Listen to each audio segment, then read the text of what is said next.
Hello guys, welcome back to the channel, welcome back to the garage. So yet again, we're back in the garage working on the roll cage. This is the first time I'm bringing you guys with me in a couple days because, well, there's been some issues. So in the last episode, we did our door bars, our A-pillar / window bars, which kind of come down off of the main hoop across top of the cabin, basically follow the door frame around. So when we got done, I said, you know, they look like they're going to work. They're great and all that. Well, the next night I went and started putting them in, and that was not the case. Definitely was bothering me quite a bit, and I'll show you what I mean right now.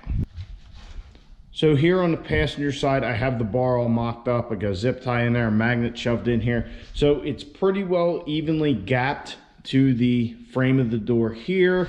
Pretty even here to the wind or the door itself, and goes up and kind of disappears a little bit, and then comes along top here. Not a big deal, you know, it's shooting up, but that's because we haven't notched it. We haven't really done anything back here to our main hoop, but that's where the issue lies. It doesn't look too bad looking at it at this angle, but once you get in the cab here, you see how it just kind of shoots out.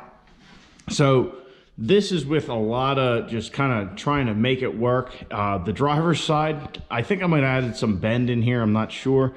But yeah, the driver's side sitting in the Kirky, I could definitely see light through here. The bar was coming into my line of view. I didn't like it. And when I stepped to the front of the truck, I really didn't like it. So I don't know how well you guys are gonna be able to see that, but the bar just kind of comes down here and then disappears and just sticks out.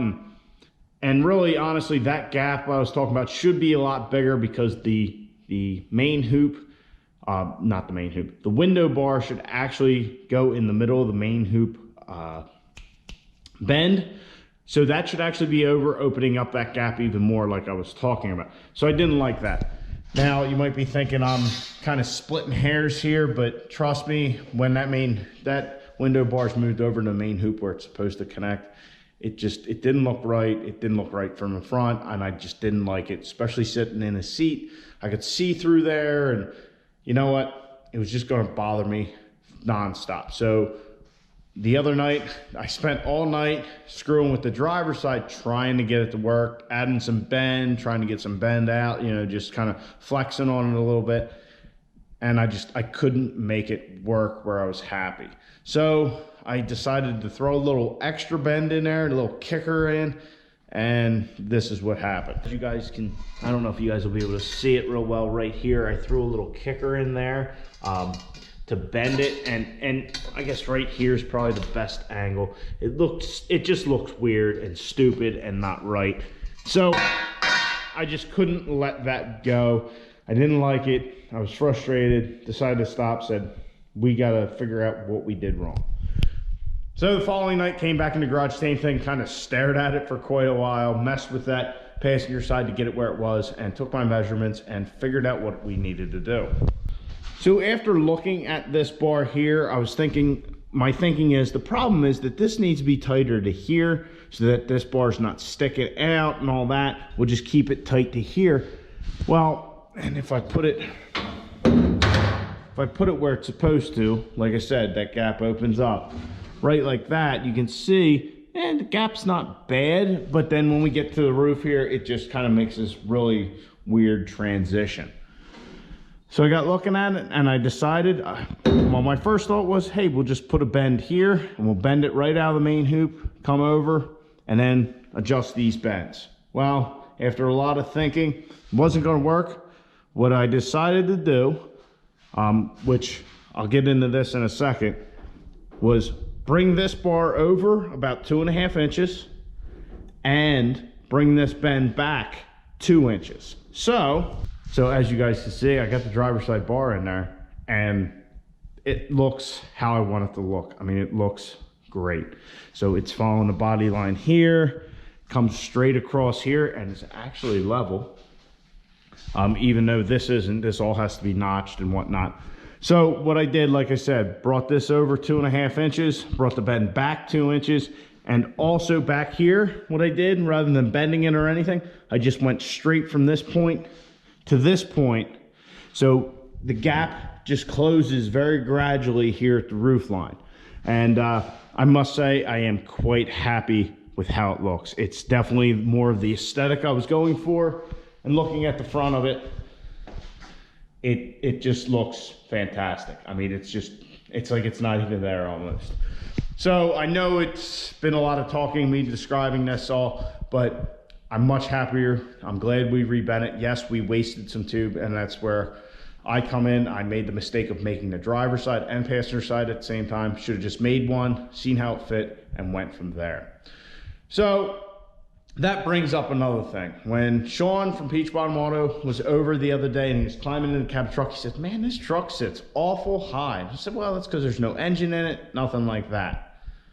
Got me thinking, yeah, some places like here, I want to follow the body line, but a place like here, I'd really like it to be level, or at least close to level as we can if it's not following the body line. Well, the front end of the truck is certainly sitting up way too high. So if we look at our factory bump stops, there's definitely like a 4 or 5 inch gap here. I actually, if you guys remember, had to shave this bump stop down because the full bump stop was hitting the pad right here. So there was only about an inch gap once we cut this down. Not too bad for the drag strip, but made it hellacious in the driveway and driving the thing. So this thing's sitting up a good 3 to 4 inches because there's no weight on the front end. The whole front end's taken apart. There's no engine, there's no transmission. None of that weight's there. So to correct that, and for when this thing's sitting at its ride height, to make it look more correct, we're not going to be able to get it perfect because the whole truck's not there. Well, there's only one way I can really think of to do it, and that's right there. I think we're going to throw the engine back in. So the engine, if I remember right, is like 950 pounds. It's all out front here over the front axle. So we're going to put the engine back in. We got to put the motor mounts on. We're going to put that back in, drop the front end of the truck down. Yes, we don't have an exhaust manifold. We don't have a turbo. We don't have a radiator. We don't have radiator. We don't have an intercooler. We don't have all that. But it'll get us a lot closer to where the truck should ride. So when this thing squats back down to where it's supposed to be or normally sits, the cage will look right. So once again, a lot of talking, had to catch you guys up to speed, but we're going to throw the engine in and get the line in this bar up right. If we're happy with everything, we're going to go ahead and bed the passenger side, and with any luck, maybe we'll get this thing tacked in tonight. And yeah, once again, sorry about all the talking, but it is what it is.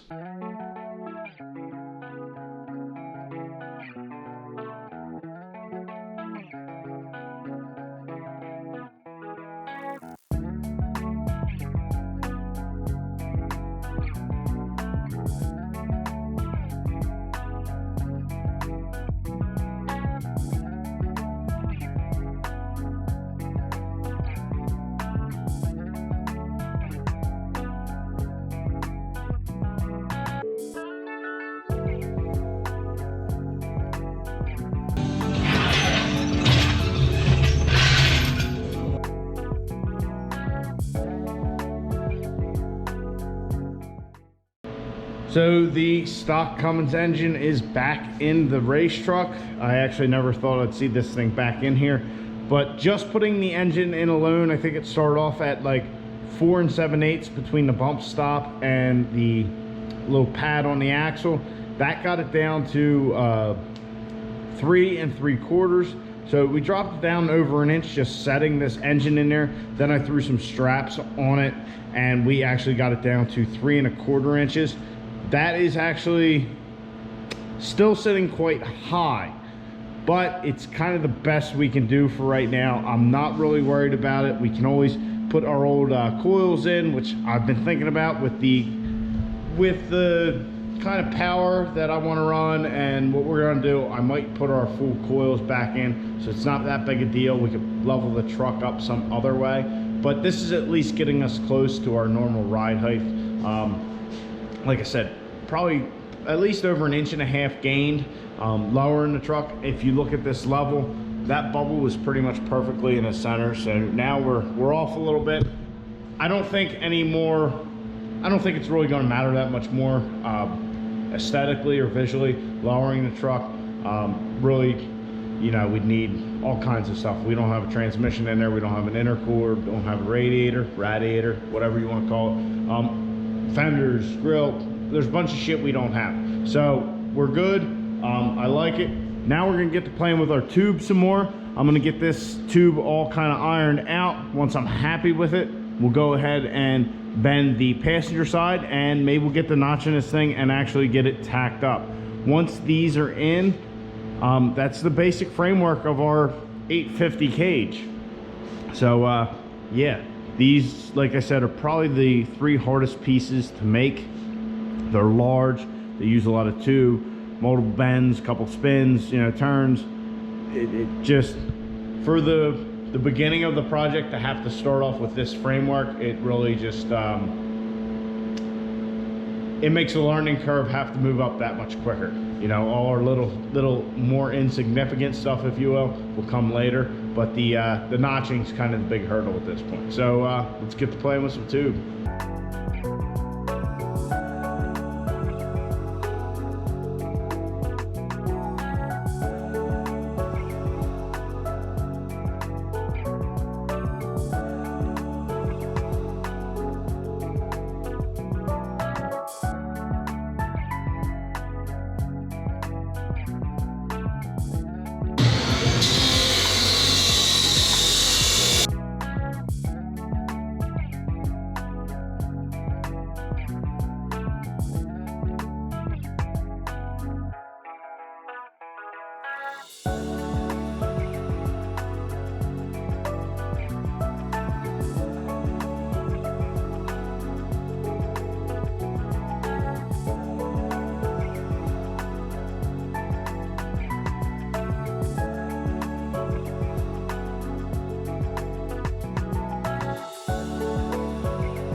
Both A-pillar / window bars in, looking good. They look pretty even, pretty well the same place on the bends.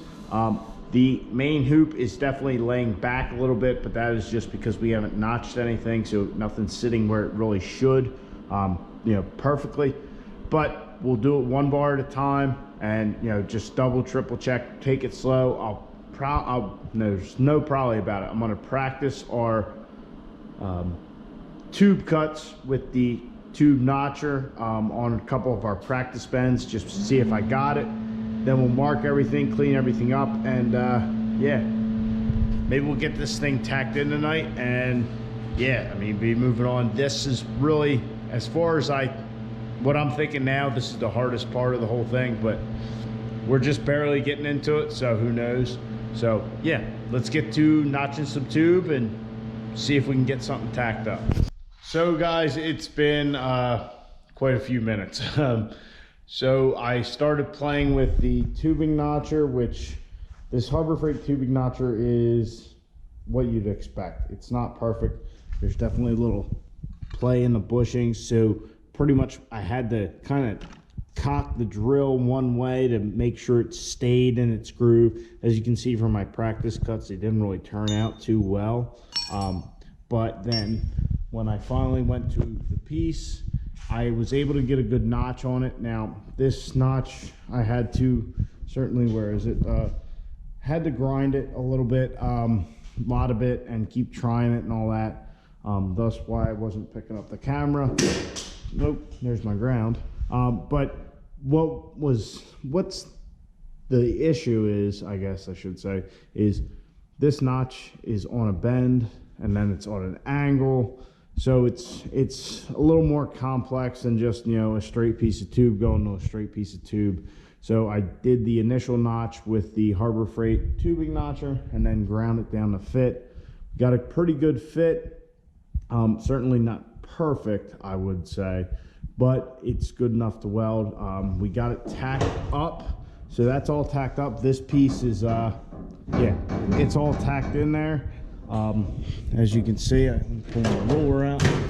There's nothing else holding it. It's just those two, you know, our main hoop and this window bar slash A-pillar bar. It's all tacked in. So next time we get together, we will do the passenger side and get that notched in and get that mated up to the main hoop. Like I said, the tubing notcher, it's not perfect. It'll get us close. So kind of what we got to do, at least on these complex bends, is just notch it and then kind of grind our way to it. So that way we don't want to take off too much material and, you know, just kind of destroy. Oh, my battery's about dead on my light. So that means it's time to quit. But anyhow, like I said, just kind of work towards it and just slowly get there. We're not trying to rush it. We want to get good fitment so we can get good welds and all that kind of stuff, because eventually this has to get certified. So we don't want to be, you know, cutting any corners there, because we could do all this work and then somebody says, well, that's no good. So anyway, summary for the night. Got the bars in. I like how the bars look. This driver's side bar is tacked up, and I certainly like how it looks. You can barely see this top bar here, a little bit here, and it's pretty even with the door line here. So I'm very happy with how that's turned out so far. So we'll get the other side notched, tacked in, and drop the whole thing down. We'll seal weld it and then move on to some other bars. Yeah, it's coming along. It's taking some time, but we're learning as we're doing it. Never done this before.